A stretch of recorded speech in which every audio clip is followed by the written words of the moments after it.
30-second board time, hot topics in the sport. Yes, congratulations to those champions, Haiden, Deegan, and Jett Lawrence. But a breakthrough, JT. So Pierce Brown finally gets his first win after 4 professional seasons. I'm just putting it to he finally got good starts and then wins races. Which way do you take it for the 39?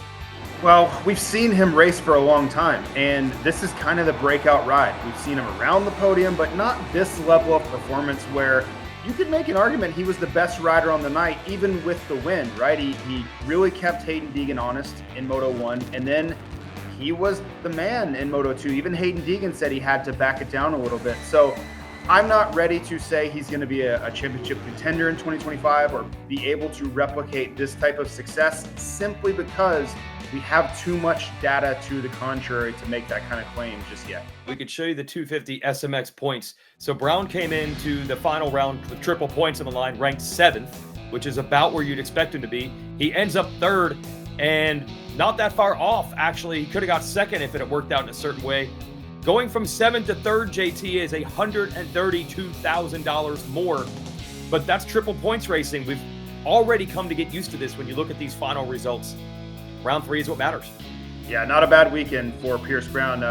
It's hard to find somewhere he didn't win, right? Like the points, he jumps up at the right time. That triple points, he really leaned into that and made the most of it. He gets the win, that extra $50K purse for winning the race.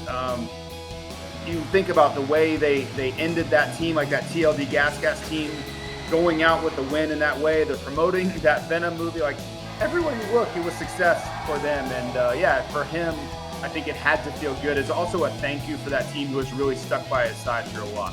Brown becomes the 13th different rider to win a race this year. So, hey, JT, we start the show saying maybe we're overthinking this.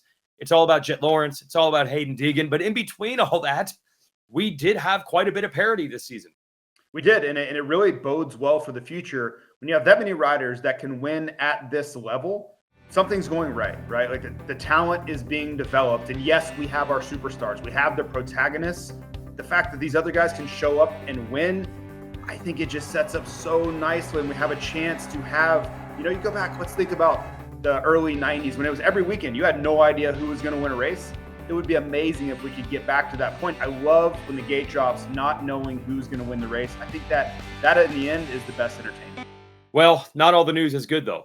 We had this amazing winners take all battle, and I think we had hashed out every possible scenario we could think of, except what happened to Chase Sexton on Saturday night. Yeah, this is tough, and you can see him there. He kind of leans right, and that's where the moment where it really goes sideways. Start with a bad start. That put him into harm's way, and that's been a recurring theme with Chase Sexton, but moving over in traffic is a big no-no. I think in hindsight now, he would look back and say, yeah, probably can't do that. And you feel bad for Justin Barcia in this scenario as well. He certainly didn't mean to do that. But yes, you see Chase Sexton, torn jersey, got some sort of injury to the hand there. And it's bad timing. It's bad timing for Team USA. It's bad timing for the offseason where he was going to really want to work on his weaknesses and get better for 2025 and Monster Energy Supercross season that's around the corner. Now he has to go through a healing process before he can even start that improvement process. So really, really tough way. 2 years in a row, Chase Sexton leaves the SMX World Championship on the ground. Yeah, and I think on the other end where it hurts Sexton is the quest has been to beat Jett Lawrence straight up. This was another opportunity to do it. He didn't really have a chance in the end to do it, but that's just going to leave that lingering mark. Maybe 2025, it changes. And then as we saw that World Championship slipping from his grasp, then we thought about the next race coming up on the calendar and what is going to happen to Team USA. They already were put in a corner with Hymas going out. Huge props to Cooper Webb for jumping on a 250. But by Saturday night, JT, I thought it was in dire straits. But how about this hero coming to the rescue? Yeah, kudos to Eli Tomac. But poor Mike Pelletier, the stress that guy has gone through to try to put this team together. And through all of that, look at that lineup. Like, that is an incredibly strong lineup. Win or lose, I will take that team every single time and go to battle over in England with them. So, yes, it's really unfortunate we lose Chase Sexton over the weekend, but it's also very rare that you could have an alternate come in and it arguably be an upgrade. Now, it's hard to say that about the defending Pro Motocross champion, that an alternate is an upgrade. But anytime Eli Tomac is inserted into a team or into a position, you have to be happy with that. So great job to everybody involved. Cooper Webb, I was even told he called Eli Tomac on Sunday, lobbying for the case, like, hey, let's do this. I'm all in. I'm taking this extremely seriously. We're going to go up there and do the best job possible. And in the end, thankfully, Eli Tomac decided to make a last-minute switch, and he has joined Team USA. Let's check out the final 450 SMX standings here. A bunch of things are going to jump out. I always want to point out that for the top factory riders, they are making a lot of money all the time. Their salaries, their race win and podium bonuses, but they still want it. One thing that jumps out to me, JT, is Justin Cooper, who is riding with a hairline crack in his collarbone, did not even practice Friday, shows up, finishes well, and that 8th place, that's $100,000 that he might not have made if he didn't line up. So that one sticks out. And then beyond that, you got a lot of privateers too, making the money. Yeah, this is what it's all about. This is where you see those guys so motivated and guys riding through injuries and fighting through the pain, which no doubt was the case for Justin Cooper this weekend, but he probably made 30 or 40 extra $1,000 than he would have if he did not race in Las Vegas. So you want motivation, that's where it is for a lot of these riders. Guys like Harry Koulas and these guys just moving heaven and earth to show up for these events. Las Vegas was the payoff. Although the money's the biggest at the top, they're probably the guys that are concerned about the money the least. This is about pride. This is about, in this case, a 3 or 4 rider tilt going into the final round. Who's truly the man? And we found out once again, that man is Jett Lawrence. It sure is. And I would argue that with Hunter. I think the money was pretty important to Hunter, but I think the conversation does tilt your way for Jett and Chase Sexton. Jett wanted to prove that he's still the guy, and if that old saying, if you want to be the man, you have to beat the man. Well, make no mistake, Jett Lawrence is the man right now. And I think this was just confirmation that through an injury, coming back a little unprepared, he still got the job done in the end. Yes, you're right. The $1 billion is nice. And you actually got some insight from Hunter, who might be the story. Even though he didn't win, Hunter's progression on 450, I feel I heard more people talking about that before and after the race than any other topic. And then you saw him after the race. He did appreciate the $500,000 for second also. Yeah, everybody's feeling, the pain and the fatigue of a long season. There's no doubt about that. But I think all of them also appreciate, hey, if we're going to add races, let's really make it worth our time and let's really have that carrot to go chase at the end of this.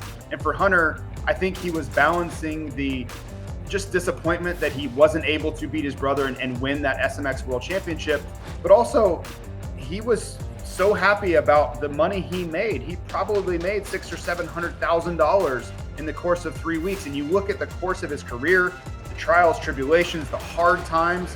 Imagine someone telling him he was going to make $600,000 or $700,000 in 3 weeks 5 years ago. He would have done anything you could ask for that. So I think that was kind of the silver lining for him. It's like, yeah, man, cool. I didn't win the championship. I really wanted to, but things are not so bad. My career is going the right way. I made a lot of money, and the future is extremely bright for Hunter Lawrence. Yes, it is. When you think about 2025, we've obviously added another contender to the list to win races or titles now that we know Hunter is this good.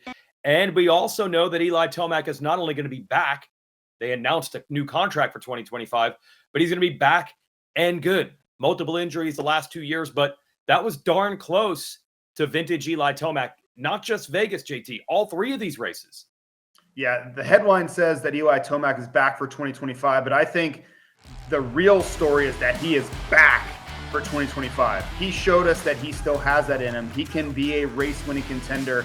And there was talk like, hey, things go a certain way on Saturday night in Las Vegas. He could still escape with this SMX World Championship. So I think for him, he's very optimistic at his chances. He's going to hopefully come into next season healthy, which he did not. He started riding late October, trained through November and December, but he was not 100% when we showed up at Anaheim in 2024.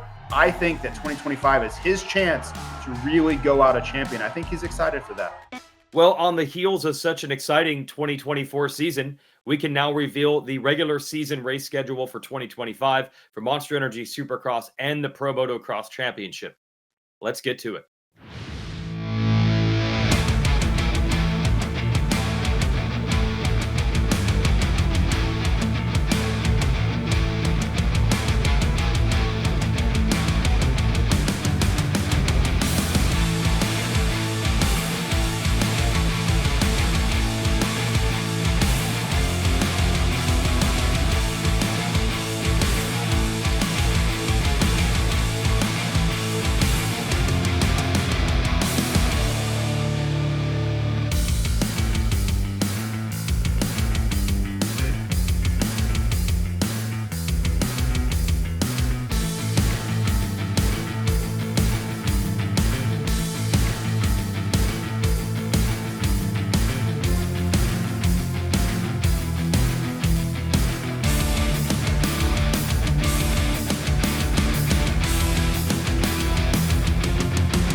Well, there it is, JT. We now know where and when we'll be going to the races in 2025.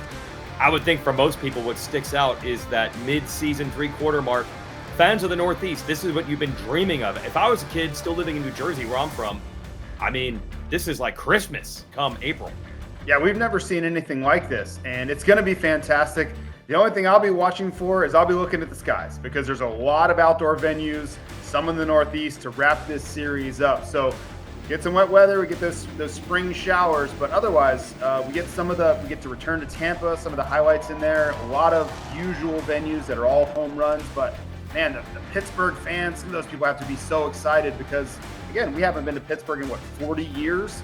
So yeah, I was excited about the schedule. I love the new venues that I've never been to. And yeah, like you said, the Northeast, they have to be jumping up and down at so much Monster Energy Supercross action for 2025. Now, when we go to the other schedule for Pro Motocross, those are some of the traditional Haidens. They've had a race in New York in Unadilla before there even was a Pro Motocross Championship. But I think that's what people want to see, right? For motocross, change is not good. Go to the same places at the same time. And that's pretty much what you see every year. Yeah, a lot of these people plan their summer vacations around these events. So having that continuity for a lot of these events around certain holidays, a lot of that makes so much sense. But there is one big change towards the end of the season there, Weege. Yeah, Budds Creek is going to be the finale, and Ironman is going to be the third to last round. So it'll be Ironman, Unadilla, and Budds Creek as that stretch run. So just a little bit of a change from what we saw in 2024. But essentially, we're playing the hits when it comes to Pro Motocross. And also, when you look at this schedule, one thing I want to mention, first, what jumps out is that Anaheim 1 will be on January 11th, a little bit later than usual. So that tends to extend the offseason by another week, which I'm sure the riders and teams appreciate. And overall, there are 6 off weekends baked in to the 31 races. So a little relief there throughout the calendar year. Yeah, and for the riders, that's going to be one of the first things they look at, because it is a long series. You look at January to the end of September, whether they're battling through injuries, which we've seen, or just trying to recharge the batteries a little bit. It's the first thing you notice. And we haven't had multiple weekends off in Monster Energy Supercross like we do now. So I think it's really important for those guys, when they're doing their yearly planning, to circle those weekends off, not so much for fun, but to try to be their best self through the season and manage their training and their efforts around those off weekends as well. Hi folks, Lee Diffie from NBC Sports here. If you truly enjoyed what you just watched, you can get more news, interviews, and highlights by subscribing to the Motorsports on NBC YouTube page. You can get it all, so go for it.